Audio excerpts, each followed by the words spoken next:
Hello students, कैसे हैं आप सभी। अब हम आ गए हैं अपना पार्ट नंबर 2 लेकर। तो यार वीडियो पर बने रहिएगा, आपको काफ़ी ही अच्छे से समझ आने वाले हैं।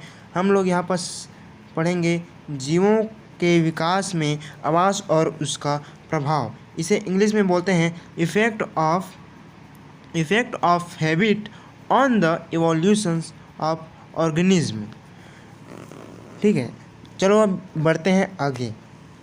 अपने पिछली कक्षा में प्राकृतिकवास अध्याय से यह जाना था कि किसी भी जीवों के आवास में उनकी बुनियादी ज़रूरतों की पूर्ति होती है, अर्थात भोजन, प्रजनन एवं सुरक्षा।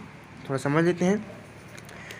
इसमें बोला है कि आपने पिछली कक्षा में, मतलब कि कक्षा 9th में, 9वीं में अपने प्राकृतवास, ठीक है, यहाँ पर क्या पिछली कक्षा के कौन सा अध्याय में, प्राकृतवास अध्याय में आपने पढ़ा था कि आवास में उनकी बुनियादी ज़रूरतों की पूर्ति होती है। ठीक है, आवास में उनकी बुनियादी ज़रूरतों की पूर्ति होती है, अर्थात भोजन, प्रजनन और सुरक्षा। यहाँ पर एक क्वेश्चन बन सकता है कि आवास में किन बुनियादी ज़रूरतों की पूर्ति होती है। तब आप यहाँ पर बोल सकते हैं भोजन, प्रजनन एवं सुरक्षा।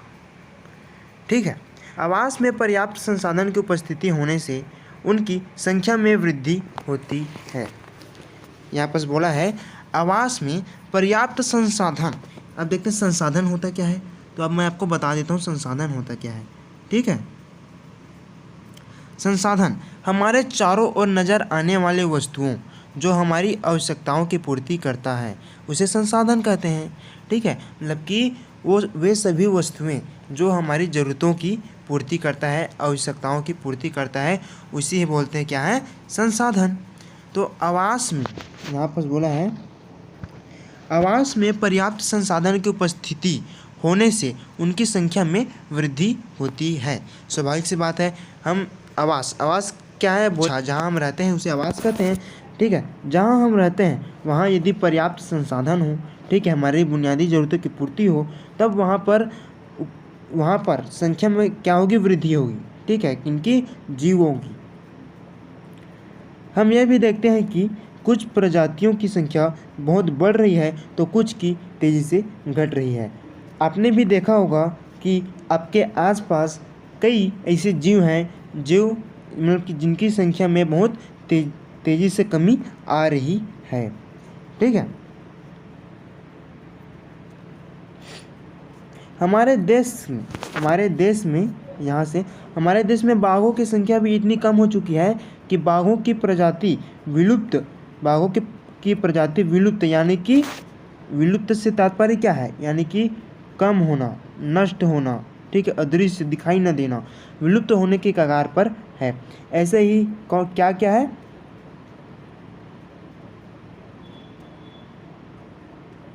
ऐसे ही बाज, सोन चिड़िया और कई जीव हैं जो क्या हो रही हैं, तेज़ी से विलुप्त होते जा रहे हैं। ठीक इसके विपरीत मनुष्य की संख्या इतनी ज़्यादा है कि मनुष्य के आवास में संसाधन की कमी होने लगी है। आप सभी देख रहे हैं कि मनुष्यों की संख्या बहुत तेज़ी से बढ़ती जा रही है। ठीक है, उससे हो क्या रहा है, संसाधन में कमी हो रही है। तो यहाँ पर भी एक क्वेश्चन बन सकता है, ठीक है, कि संसाधन में कमी होने की क्या कारण है। ठीक है ना, तो संसाधन में कमी होने के क्या कारण है यदि कोई पूछेगा तो आप बोल सकते हैं मनुष्य की संख्या में वृद्धि होने से ही संसाधन की कमी होने लगी है, ये आप बोल सकते हैं। ठीक है, यहाँ पास कुछ तर्क वितर्क वाला क्वेश्चन दिया है इधर, क्या मनुष्य की बढ़ती आबादी का बाघों की संख्या पर कोई असर पड़ रहा है, और है यदि किसी जीव की संख्या अत्यधिक वृद्धि हुई तो क्या होगा। ठीक है, ये है हमारा तर्क वितर्क वाला क्वेश्चन, इसे आप समझिए फिर इसका जवाब दीजिए। ठीक है, तो चलो बढ़ते हैं आगे।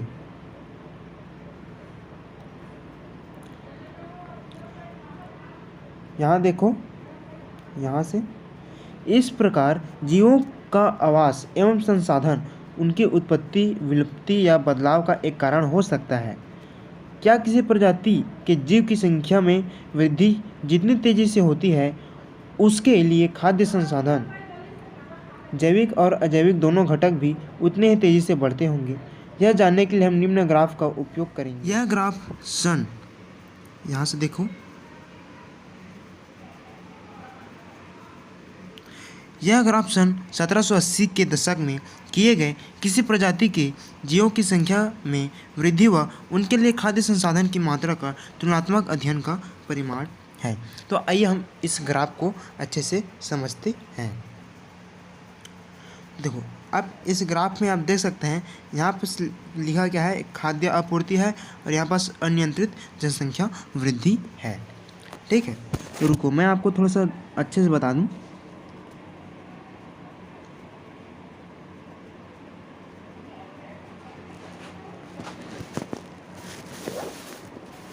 आप इसको देखो, इधर जो लिखा है आप इसको देखो, इस डायरेक्शन में जो लिखा है, क्या लिखा है, खाद्य संसाधन की मात्रा लिखा है यहाँ पर, खाद्य संसाधन की मात्रा, और इधर क्या है, समय। ठीक है, इस समय के साथ खाद्य संसाधन की मात्रा, ये क्या हो रहा है, धीरे धीरे बढ़ रहा है।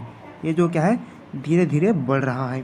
ठीक है, और यहाँ पास अनियंत्रित जनसंख्या वृद्धि में आप देखोगे, ठीक है, कि ये क्या है, ऊपर क्या है, जनसंख्या है। ठीक है, ये ऊपर डायरेक्शन वाला क्या है,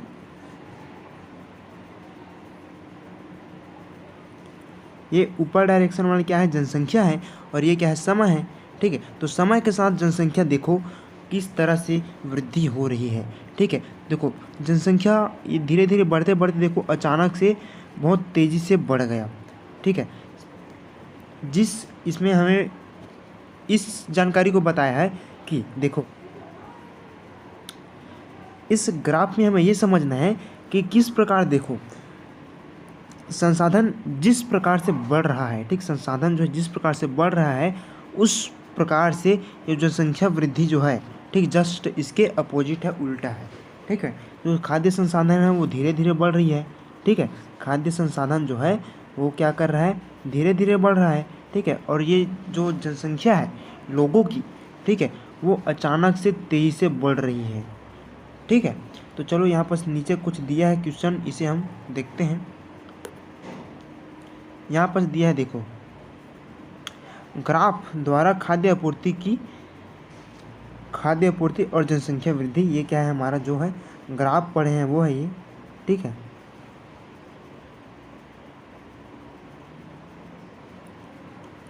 या खाद्य संसाधन और जनसंख्या वृद्धि की दर एक समान है, ये बोला है पहला, और सेकंड बोला है इनमें से किसके बढ़ने की दर ज़्यादा तेज है। ठीक है,